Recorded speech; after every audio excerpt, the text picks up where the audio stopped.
Sylvia's mother. Right, we're going to speak to Julian, who actually fell asleep at a customer's house on their bed. Julian, good afternoon. Good afternoon, Alex. Right, so when was this? Right, this is going back many years, and I'm doing the same job that I was doing all those years ago, but I don't fall asleep in customer beds anymore. Right, so how old were you? How long ago was it?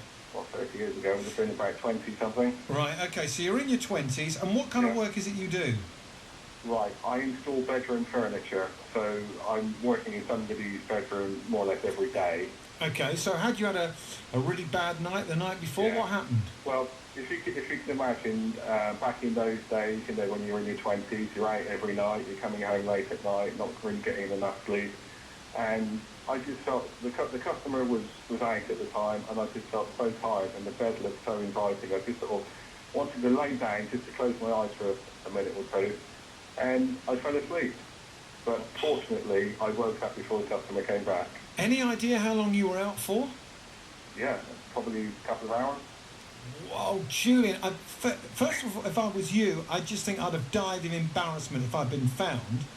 And secondly, as the customer, I would have been absolutely livid to think that if I came back and found the guy who was fitting my wardrobes was asleep on my bed, you tell me you weren't in it. I wasn't in it, no. I made a point I wouldn't get into the bed. I didn't actually intend to fall asleep. I just sort of lay down there, closed my eyes. Next minute, I woke up, I looked at the time, and it probably was a couple of hours. Dear. Mind you, I mean, we all did crazy stuff in our 20s, right? That's the thing, and I don't do that anymore, but, it's going back a long time ago now.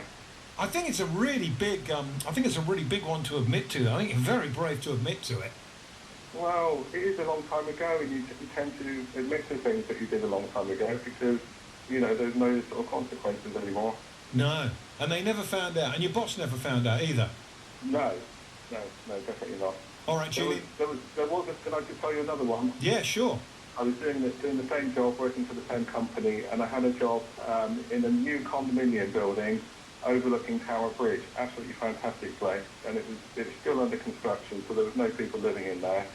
And I hate driving in London, so I made a point of actually getting up there really early. So I woke up really early, drove up to London, got to the place, and this condominium was actually on the probably 5th or 6th floor, and I had to carry everything upstairs on my own. I finished unloading my van probably about midday, and again I just felt so tired. It was in the summer, the sun was shining.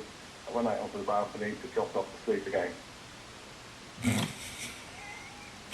We'll let you have that one. There's no trouble in that. If no one was in the living bed, you see, that was okay. No. If there was no one living there, we don't care.